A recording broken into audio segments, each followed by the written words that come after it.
I see people wishing that their parents would go to their graves so they can inherit their parents' wealth. About 50% of parents provide financial support to their adult children.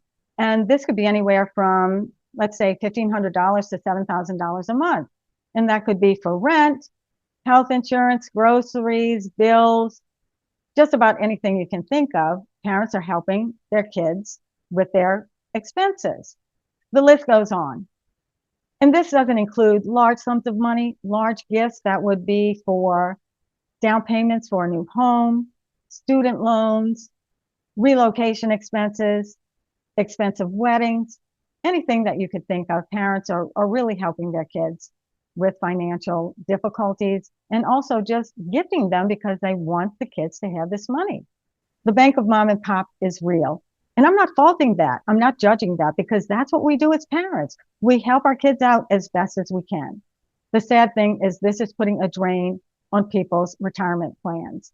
They are spending tens of thousands of dollars, if not hundreds of thousands of dollars to help their adult children. And in turn, they are putting off their retirement plans. And then when the parents do retire, if they are already retired and they're still helping financially, parents are in a different financial situation. They're no longer getting that income. And some people are living on a fixed income. So it's really a different financial situation for the parents, yet they are still helping out their adult children. So that's the thing. I just don't know why the kids don't understand that. Why can't these mature adult children realize that their parents do need that money for their own retirement? And they're concerned about their financial future as well. But what is so mind-boggling to me are the vitriolic comments that I see online about people's parents. The comments they make seem so entitled. I see people wishing that their parents would go to their graves so they can inherit their parents' wealth. They think their parents are undeserving of the success that they've had. I've seen where people say that boomers need to sell their big houses and live under bridges so the young can have a chance.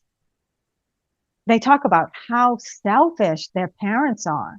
They say things like, why wouldn't you help out if you could? Again, I think that is what they're doing. They are helping out. But they say, why wouldn't you help out if you could? They say things like, you don't have to give the whole million. You could at least give $100,000. That would be helpful. That would be life-changing. But again, that's exactly what the parents are doing. They're sharing the wealth. Look, I know it's a generational thing, and I know that young people are frustrated with the situation that they're in, but they're blaming the wrong people. It's not their parents. It's the powers that be. In 1971, the United States completely abandoned the gold standard. President Nixon announced what is commonly referred to as Nixon shock. It unilaterally canceled the international convertibility of US dollars to gold. That's when the US dollar became a fiat currency. That's when it was no longer tied to anything tangible. It was no longer tied to gold. It was no longer tied to any physical commodity. There's nothing tangible backing it. It's now determined by markets and government policies. The government started printing dollars, and it's lost about 98% of its value. So in essence, we are playing with monopoly money. So for example, a large pizza in 1971 that cost $1.70 now cost about $18 or $19 in 2025. And that's only if you don't like an extravaganza like we do, which I know we have paid just recently. It seems like about $36 for a pizza. That's insane. That said, let's not blame the current economic situation on the parents that have worked all of their lives to support their families. Kids may think their parents have more dollars, but those dollars aren't going as far as they used to. And parents know this as well as anybody else. Parents are concerned that their money's not going to go as far, and they are afraid that they are going to outlive their money. Nevertheless, the great wealth transfer is beginning. And over the next 25 years, Boomers are expected to transfer trillions of dollars to their children and grandchildren, and much of this will be gifted while the parents are still living.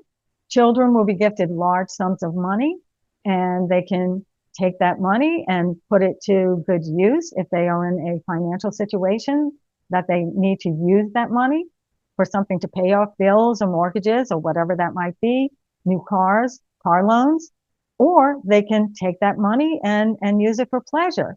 So they are going to receive a lot of this money now when they can use it. So why are they behaving so entitled and so ungrateful when their parents are sharing the wealth? Why don't they realize that their parents are giving them financial support now? They are giving them money. Look, after reading those things online, I cannot imagine going online and smearing my parents the way that I see the younger generation doing today. What's your take on this? Do you know any entitled or ungrateful kids? Let me know in the comments.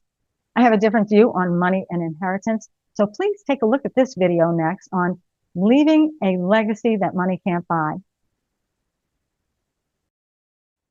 Hey, you guys, please take a look around my channel. I have hundreds of videos on topics including Social Security, Medicare, how to get out of debt, pros and cons of moving, relationship issues, health topics, and more. And all of these videos are based on my experience and what I have learned in retirement. And I know that many people are worried about money in retirement, and this is exactly why Rebel Retiree and I created our just-in-time retirement series. And it's absolutely free, you guys, so it doesn't hurt to take a look at it. It's a mindset-based retirement planning strategy that eliminates waste and aligns your finances with your goals and values. With continuous improvement, you free up your resources to create an abundant retirement lifestyle. So I recommend viewing the playlist on this channel. And to get the full picture, visit our website, rebelretirement.com. And if you are nearing retirement and worried about your financial future, you're going to get a whole different viewpoint. See for yourself at rebelretirement.com.